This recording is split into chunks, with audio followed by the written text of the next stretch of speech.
Zdravo svima, dobrodošli na kanal Kuhaj i peci. Kao što vidite, u toku je priprema zimnice. Vrijeme je da se obezbijedimo za zimu iz nekoliko razloga, zato što vam je sada dostupnije svježe, koliko toliko domaće povrće koje je dosta ukusnije, bogatije sokom, zrelije i moram da priznam jeftinije. I naravno da sve ovo što vi napravite u svoju teglu, stavite u svoju škrinju, skuhate, pripremite, je sigurno kvalitetnije i ukusnije i s puno ljubavi napravljeno nego ono što zimi kupite. Naravno, najlakše je otići u prodavnicu i kupiti teglu paradajz sosa ili paprika onako u fileti, hajde nek se nađe. Ali vjerujte da je puno ukusnije i mnogo praktičnije kada to sami sebi napravite. A ja strašno volim da pravim domaću zimnicu, pa evo, danas radimo jedan onako jednostavan, da kažem, vrlo jednostavan recept kako pripremiti paradajz za zimu. Radimo ga u teglu, pasterizirat ćemo ga ovako u šerpi. Vidite ovdje unutra imam jednu krpu. Evo tu su mi tegle i unutra je dole na dnu jedna krpa. To ćete vidjeti kasnije kako ćemo da radimo.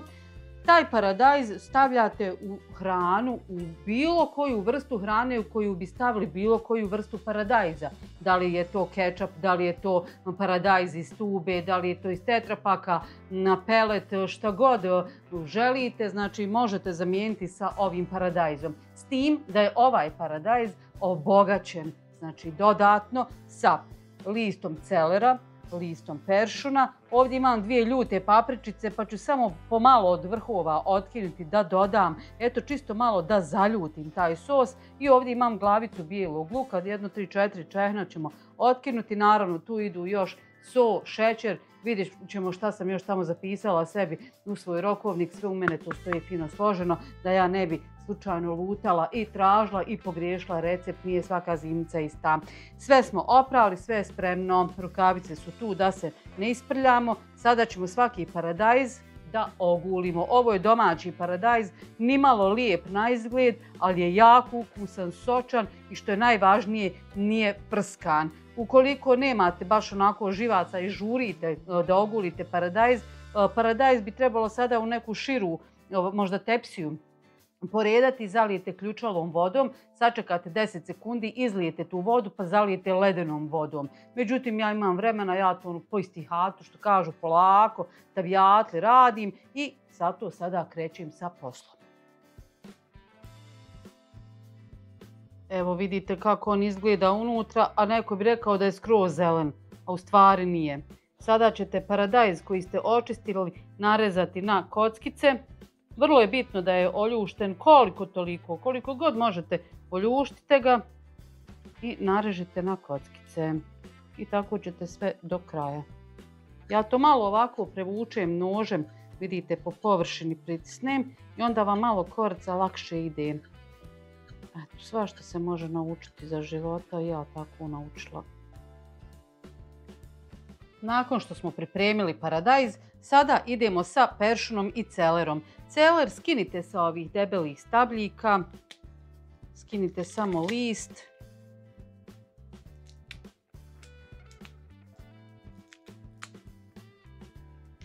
A sada ćemo i peršun i celer sve dobro sitno nasjeckati.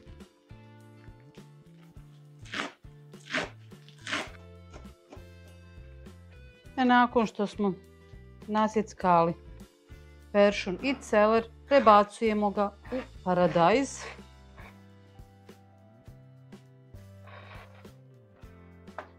Evo ovdje sam očistila koliko je ovdje 4-5 čehni, mala su sitna čehna bijelog luka. Uglavnom to treba malo nasjeckati da ne stavljamo baš cijele. Što se tiče celera, mnogi nisu ljubitelji te arome, tako da možete zamijeniti celer majičnom dušicom, origanom, suhim peršunom koji je malo onako intenzivniji, jeli, kao i svaki suhi začin. Tako da ćete dobiti, recimo sa majičnom dušicom i ruzmarinom ćete dobiti jednu mediteransku varijantu paradajza za zimnicu, paradajza u vidu sosa za neka jela. Tako da možete sebi eto iskombinovati šta više volite i kako želite. Evo, ja privodim kraju, znači bijeli luk je gotov i samo ću, kako rekoh, otkinuti malo papričice, ne smijem puno. Skoro sam je koristila, baš su ove ljute, u neko jelo, pa reko malo ću. Ja sam stavila pola paprike, to je bilo ljuto, katastrofa, znači, katastrofa. Ali evo, sad ću stvarno ozbiljno, evo, bez afrikancije, znači, samo 2 vrha, evo 2 špica, vidite. Dosta, kapak. To prvo da vidimo ima li kakvi sjemenki, dobro je, nema ništa. I to ćemo sitno narezati. Ljuta paprika nije obavezna, sve je to stvar ukusa. Evo, što se tiče samih sastojaka, pripremili smo povrće. Ostala su još 2 sastojka, a to ćete vidjeti u nastavku. Samo da ovo malo raščistim. 2 sastojka koja nam fale u ovu smjesu jesu so i šećer. Šećer će poništiti tu kiselost od paradajza i bit će mnogo ukusnije.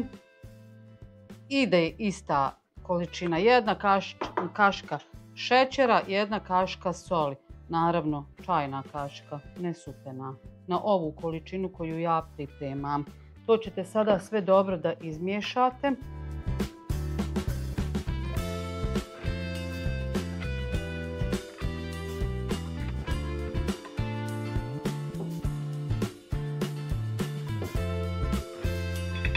Idemo za poslom.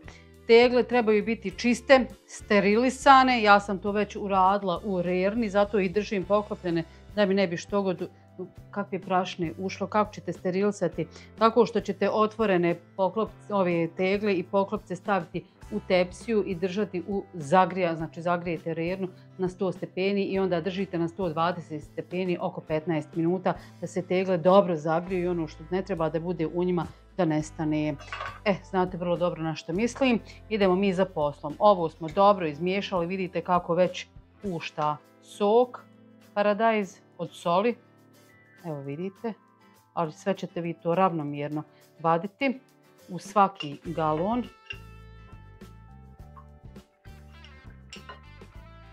Ono što je vrlo bitno jeste da plastičnom kašikom koja je savitljiva onako sve to dole fino pritisnete da izađe zrak. Vidite kako pušta sok prema gore, da ne ostane šupljina dole u tegli. A onda ćemo kasnije dopuniti kada završimo sa svim ostalim teglama. Znači to je vrlo bitno da uradite, da s kašikom koja je savitljiva, koja može ući dole ovako, da to sve fino pritisnete. Idemo mi dalje za poslom, sljedeći galon ili tegla.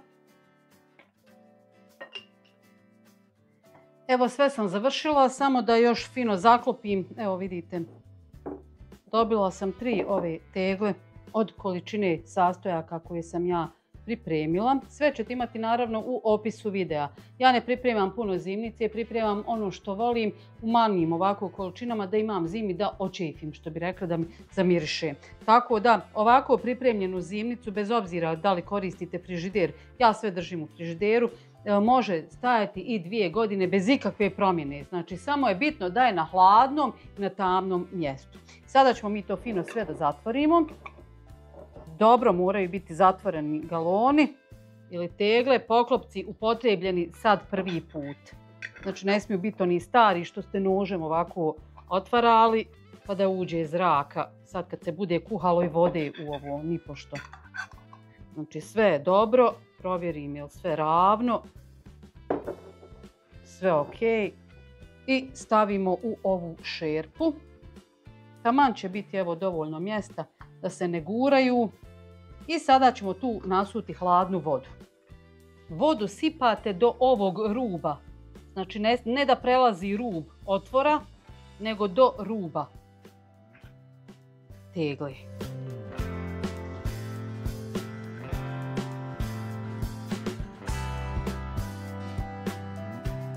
Ukoliko ste sve odradili kako treba, sada sve to fino ide na šporet. Ringlu sam uključila.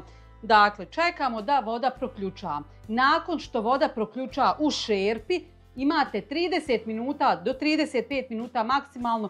Pustite da se kuhaju ove tegle ovako u toj ključaloj vodi. Naravno, nakon što proključa voda, smanjit ćete temperaturu na pola. Od 9 ja ću staviti na 5,5, 6. I neka na toj laganoj temperaturi se kuha pola sata do 35 minuta. Da se sve to fino pasterizuje i onda nema nikakvih problema, zimnica je sigurna. Eto, malo vodite računa. Ukoliko je jaka ringla, slobodno sad malo smanjite prije nego što proključa da ne bi šta puklo, jel?